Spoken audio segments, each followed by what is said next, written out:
आरोप लगा रहे हैं मुझ पर। और राहुल गांधी कहते हैं जब चोर आते हैं तो छुप छुप के आते हैं। सुषमा जी ने जो काम किया है वो छुप छुप के किया है। मैं कहना चाहती हूँ अध्यक्ष जी, सुषमा स्वराज ने कोई काम छुप छुप के नहीं किया। अगर छुप छुप के किया तो क्वात्रोची को भगाने का तुमने किया।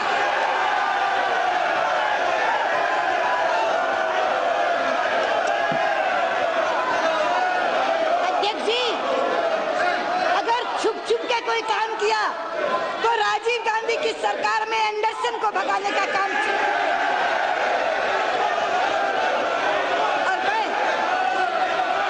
और मैं अपनी ओर से नहीं कह रही अध्यक्ष जी, ये इनके अपने मुख्यमंत्री की किताब है, अर्जुन सिंह जी की ऑटोबायोग्राफी। अर्जुन सिंह केवल मुख्यमंत्री नहीं थे मध्य प्रदेश के, उसी पद पर थे जिस पर आज राहुल गांधी है। कांग्रेस के राष्ट्रीय उपाध्यक्ष थे। उस समय माँ बेटा अध्यक्ष उपाध्यक्ष नहीं होते थे, कोई ना कोई व्यक्ति और होता था। ये किताब है, ये किताब है। इस ऑटोबायोग्राफी में उस एंडरसन के भगाने का जिक्र है। अध्यक्ष जी, आप मध्य प्रदेश की हैं, आप भोपाल गैस त्रासदी से परिचित हैं। यूनियन कार्बाइड की कंपनी से रात को जहरीली गैस का रिसाव हुआ, 15,000 लोग मर गए। कितने? 15,000 लोग। 4 दिन बाद एंडरसन वहां आए। मुख्यमंत्री अर्जुन सिंह ने उनको अरेस्ट के वारंट दे दिए। राजीव गांधी तभी चुनाव के लिए वहां पहुंचे। उनसे पूछा, आपने अरेस्ट क्यों कर लिया एंडरसन को? मुख्यमंत्री ने कहा कि इस देश की जनता ने, प्रदेश की जनता ने मुझ पर कोई जिम्मेदारी सौंपी है, इसके लिए मैंने अरेस्ट किया। मैं यहाँ से इसको पढ़ती हूँ 4 लाइनें। I emphasize that Arjun Singh is talking to Rajiv Gandhi. He says, I emphasize the point that I had to order the arrest of Anderson to retain the confidence that the people had reposed in. Rajiv heard me out quietly but made no comment. A little later, while we were touring, I received a wireless message from Brahmaswarup informing me that a top official from the Union Ministry of Home Affairs had rung him up repeatedly from New Delhi, advising us to make sure that bail was granted to Anderson. After that, we were instructed to send him to New Delhi in a state plane.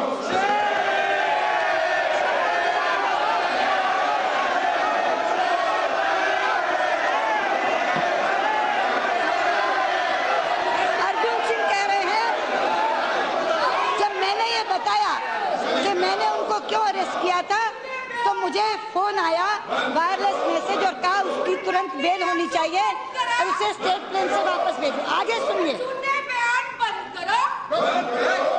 ये आप ही की किताब है, मुख्यमंत्री की किताब है। Early in the afternoon, Anderson was granted bail according to Indian law by the Bhopal district magistrate. The DIG of Bhopal, who was supposed to escort Anderson in the airport after instructions for his release were given, was not in town. Consequently, सुनने की बात है, consequently, this task had to be done by Swaraj Puri very discreetly, छुप छुप के। अरुण जी ने बताओ discreetly की हिंदी क्या होती है? छिप छिप के। discreetly की हिंदी क्या होती है? ये अर्जुन सिंह कह रहे हैं। Swaraj Puri had to done this job very discreetly. The media did not immediately get to know that Anderson had flown out of Bhopal at 1 p.m. to Delhi and then to the USA. It was only around 6 p.m. that the BBC reported this news, which soon created a political storm. There was a huge hue and cry demanding to know why Anderson had been let off lightly. Anderson was flown out of India, never to return. Anderson was flown out of India, never to return. ये सुषमा स्वराज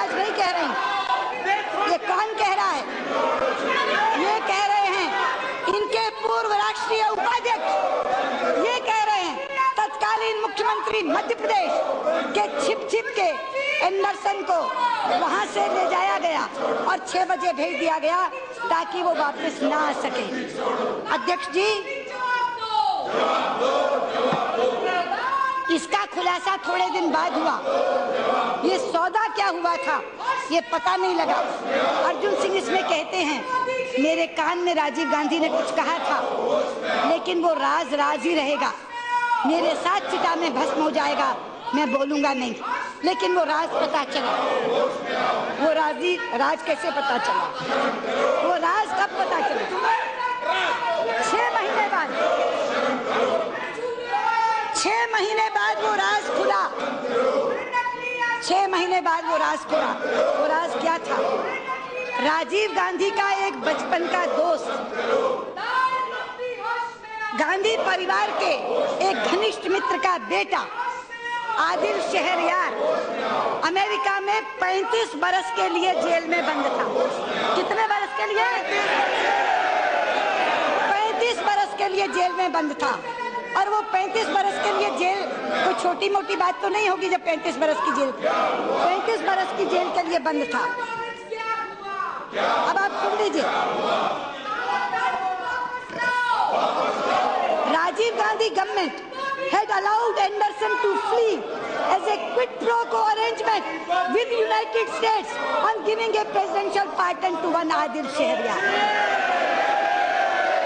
ये quid pro quo, ये वो राज जो अर्जुन सिंह अपने अंदर दफन करके चले गए, वो राज 6 महीने बाद खुला। और क्या? Adil's father, Muhammad Yunus, former Indian ambassador to Spain and long-time chairman of the State Welfare of India, was close to the Gandhi family.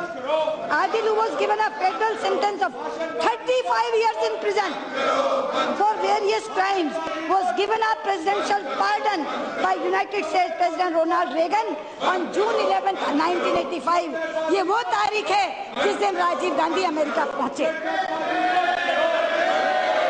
Rajiv Gandhi America पहुंचते हैं 11 जून 1985 को।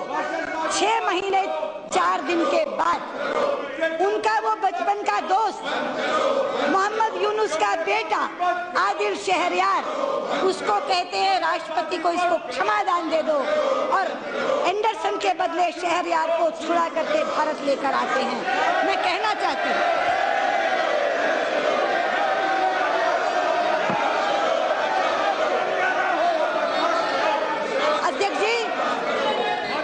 अध्यक्ष जी, मैं यहाँ के माननीय सांसद कांग्रेस के उपाध्यक्ष, राष्ट्रीय उपाध्यक्ष राहुल गांधी को कहना चाहती हूँ, आपको बहुत शौक है छुट्टियां मनाने का।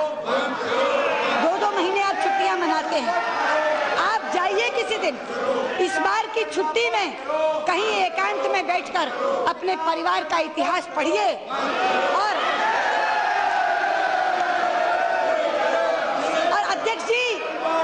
अध्यक्ष जी, मैं कहना चाहूंगी, उन्हें कहिए अकेले में बैठकर क्वात्रोची से शहरयार तक के सारे काले कारनामे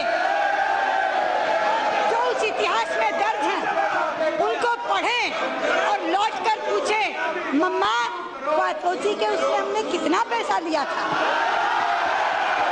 पूछें, मम्मा 15,000 के हत्यारे को एंडरसन को डैडी ने क्यों छुड़वाया था? और पूछें कि एंडरसन को छोड़कर शहरयार को लाकर उन्होंने एक क्विड प्रो को क्यों किया था? मैं बताना चाहती हूँ खड़गे जी, जो क्विड प्रो को आप कह रहे हैं, इसे कहते हैं क्विड प्रो को। जब एंडरसन को छुड़वा कर शहरयार को लाया जाता है, ये परिभाषा है quid pro quo. QUID quid, PRO pro, QUO quo, इसे कहते हैं क्विड प्रो को। सुषमा स्वराज ने कोई क्विड प्रो को नहीं किया। आप मुझसे पूछते हैं 7 सवाल। आपने मुझसे कहा कि चिदम्बरम की कॉरेस्पॉन्डेंस आप शाया क्यों नहीं करती, आप पब्लिक क्यों नहीं करती? अध्यक्ष जी, चिदम्बरम ने कोई चिट्ठी एमईए को बताई हो तो मैं शाया करूं। आज मैं देश को बताना चाहती हूँ, चिदम्बरम ने अपनी एक भी चिट्ठी एमईए को नहीं दी, और एमईए को बाईपास करके वो चिट्ठी लिखते रहे अपने समकक्ष विदेश मंत्री ब्रिटिश, जिसको कहते हैं chancellor of exchequer, chancellor of exchequer को चिट्ठी लिखते रहे। हमें तब पता चला, उनके वित्त मंत्री, ब्रिटेन के वित्त मंत्री जो इनके समकक्ष हैं, वहां चांसलर ऑफ एक्सचेकर कहते हैं उसे, उसको इन्होंने पत्र लिखा। जब उसका जवाब आया प्रोटोकॉल के तहत विदेश मंत्रालय में, तब हमें पता चला चिदम्बरम ने कोई चिट्ठी लिखी थी। और क्या लिखी कि आप उसको डिपोर्ट कर दो। चांसलर ऑफ एक्सचेकर ने कहा कोई हमारे पास रास्ता डिपोर्टेशन का नहीं है, आप एक्स्ट्राडिशन की रिक्वेस्ट डाल दो। दोबारा फिर चिट्ठी लिख दी कि एक्स्ट्राडिशन नहीं चाहिए, डिपोर्टेशन चाहिए। आप जानती हैं देश की साख कितनी गिरी।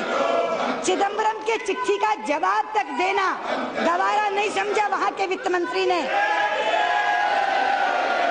उसने वो चिट्ठी, वहां के वित्त मंत्री ने वो चिट्ठी विदेश मंत्रालय को दे दी कि ये तो ऐसी चिट्ठियां लिखता रहता है, अपने राज्य मंत्री को कहो भारत के विदेश राज्य मंत्री को चिट्ठी लिख दें। और ये चिट्ठी है मेरे पास जो परनीत कौर को आई। वित्त मंत्री की चिट्ठी का जवाब उनके विदेश राज्य मंत्री अपनी समकक्ष परनीत कौर को देते हैं। ऑसबॉर्न ने जवाब देना बंद कर दिया, उनको लगा ये लगातार ऐसी चिट्ठियां लिखते रहते हैं। कौन सा पत्राचार, कौन सी कॉरेस्पॉन्डेंस।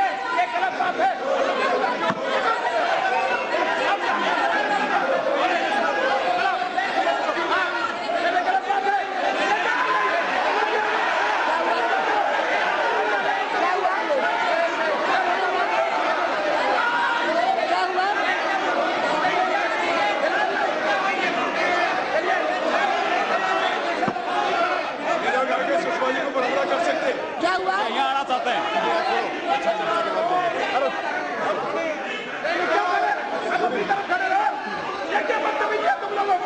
अध्यक्ष जी, महिला मंत्री ये ऐसा होना अच्छा नहीं है, सोना नहीं लेते उनको। मैं रिक्वेस्ट कर रहा हूँ, आप लोग अपनी जगह पे जाइए, प्लीज बैठ जाइए, सब लोग बैठ जाइए, प्लीज बैठ जाइए, पूरा होने दीजिए,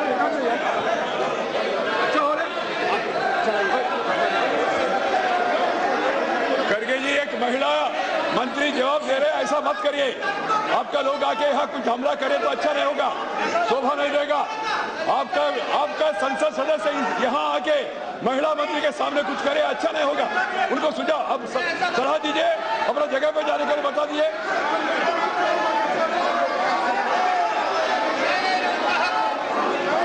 अध्यक्ष जी चुप करो।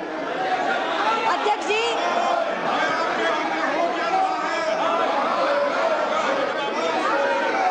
अध्यक्ष जी,